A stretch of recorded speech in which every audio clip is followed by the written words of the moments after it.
is Chanel Inez, and I'm a new mom to a baby girl who is 4 months old, and her name is Daisy. Today's video is going to be all about my breastfeeding journey and mostly about my breastfeeding struggles, because I kind of wanted to shed some light on how hard breastfeeding really can be. And if you're a new mom who is trying to breastfeed a newborn and it's not going exactly as what you planned, just know you're not alone, and it is really stressful and it's really hard, and there is a lot of pressure around breastfeeding. And I just kind of want to shed some light on my story and hope that it kind of helps one of you guys. So I'm just gonna get right into my story. Pretty much right off the bat, I had trouble breastfeeding. Anytime that I would try to get Daisy to latch, it was very painful. And if you know, like a bad latch feels like a razor on your nipple. The whole time I was in the hospital, it felt like that.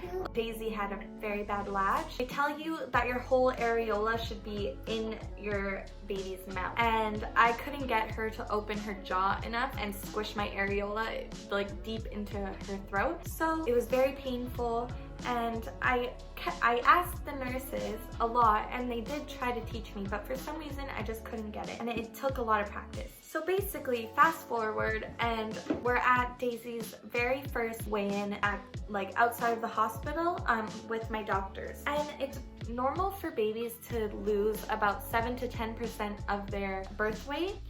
So Daisy had lost 12% of her birth weight. So the nurse at my midwife's office showed me how to get her to latch on properly, and that actually really helped. It wasn't painful anymore. So after that, they wanted to kind of monitor her a little closer. Like, instead of having an appointment, she's sitting right here by the way, but instead of having another appointment a week later, we had another appointment in like a couple days, so like 2 to 3 days later. At that second weigh-in, she still hadn't gained enough weight to their liking. So my nurse mentioned pumping after I feed Daisy, and then feeding her the rest like in a syringe, so to make sure that she was getting enough food. So I did that for a little while, and it turned out that she actually did start gaining more weight. I guess because Daisy lost too much weight in the beginning, it made me really nervous about breastfeeding because I didn't know how much she was getting, and I was nervous that she wouldn't be getting enough. That's kind of like where my head was at. So I decided that I would start exclusively pumping so that I can know exactly how much Daisy was getting, and kind of for my own peace of mind. When she was about 3 or 4 days old, my milk came in, and I was pumping about 10 ounces every time, which was more than enough for my little newborn, and everything was great. I was pumping about 6 to 8 times a day and through the night to kind of make sure that my supply wouldn't dip down. Because if you have researched anything about breastfeeding before, you should know that it's basically supply and demand.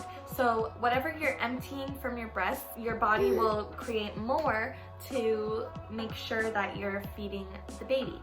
But because I was pumping, I had to kind of mimic what a baby's regular feedings at her age would have been, so that I was producing enough milk. My daughter was sleeping through the night pretty early, so I had to set alarms and wake up and come in the middle of the night to the living room because I didn't want to wake anyone up, and my pump was kind of loud, and pump by myself and sit there for like 20 minutes to half an hour and then go back to bed. It was really exhausting and not fun.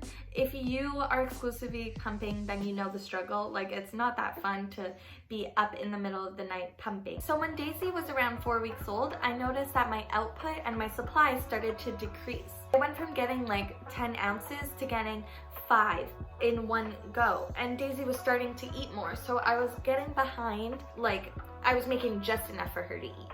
So at her 4-week checkup, I told the nurse that I was experiencing a decrease in my milk supply, and she recommended that I try fenugreek, or it was a tincture that had a bunch of other things, but it had fenugreek in it as well. So I tried that for about a week, and it actually increased my supply, so for like 2 weeks, and then it started to decrease again. And actually now I read that fenugreek could really help your supply, but it also tends to dry people up or diminish their milk supply. I thought I would mention that little piece of information that I found out, so you can be careful if you do end up trying fenugreek to help increase your supply. After that week and a half of trying the fenugreek tincture, my supply decreased significantly again.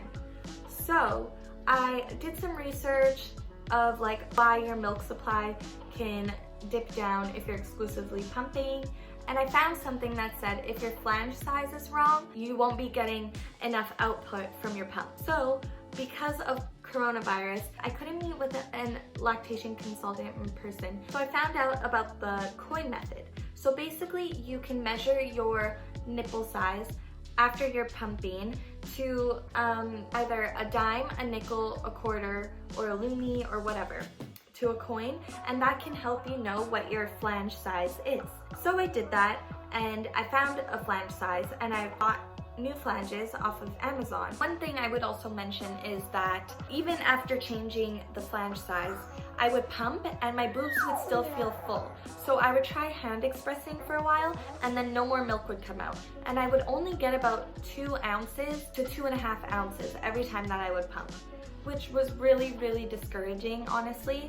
And for a while I was trying it and still nothing was happening. I wasn't getting any more milk than I was before with this new flange size. As she was getting older, she started drinking a lot more milk and my supply was going down, and so I couldn't keep up, so I started supplementing with formula. So at this point, I was hand expressing after I'd pump and still feeling full and not getting enough milk. And so I thought, oh, maybe my pump isn't very good. So I ended up buying another pump called the Bella Baby off of Amazon, which it's an electric pump that's a double pump, and it's quite cheap, or inexpensive, I should say. And I ended up buying that one because I didn't want to spend a lot of money on another pump if it wasn't gonna work for me. So I ended up trying that one, and I only used it like 2 times, and I really didn't end up liking that one either. And because I didn't notice a difference. So I was still using my Medela pump, and I was having a lot of nipple discomfort and nipple pain. I would add coconut oil to have my flange here. I would add coconut oil in here, and that helped with the rubbing. So instead of coming to around here when I was pumping, my nipples were stretching all the way to the end, and I was getting like no milk out. So I started Googling, is it normal for your nipples to stretch while pumping, blah blah blah. And I found out that I have elastic nipples.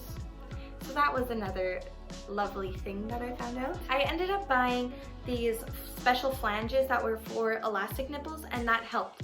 But because I was only ever getting out 1 to 2 ounces out of my boobs each time, my supply was so low because, as I said earlier, breastfeeding is about supply and demand. Because my flanges and I had so much trouble with my pumping, I couldn't empty my breast well enough, my supply really diminished to 1 or 2 ounces, which was really sad for me. My baby was drinking mostly formula at this point, so I kind of just decided to call it quits there. It took a lot of thinking and talking to my mom, talking to my friend, and talking to my partner to kind of get me to give up, honestly, because it just was causing a lot of harm to my mental health. And to me, I think having a happy mom is better for your baby than to be working so hard and feeling so down on yourself because you have a really low supply. So that was kind of the reason why I decided to end my pumping. Breastfeeding isn't always a breeze. So if you're pregnant or if you're a new mom and you're having troubles with breastfeeding, just know that there's a lot of people out there that have trouble with it. Thanks so much for clicking on to today's video, and if you enjoyed it, definitely consider leaving me a like and subscribing to my channel. And make sure if you subscribe to turn on your notification bell because I upload every Wednesday and Friday. So thank you so much for watching again, and I'll see you in the next one. Bye guys.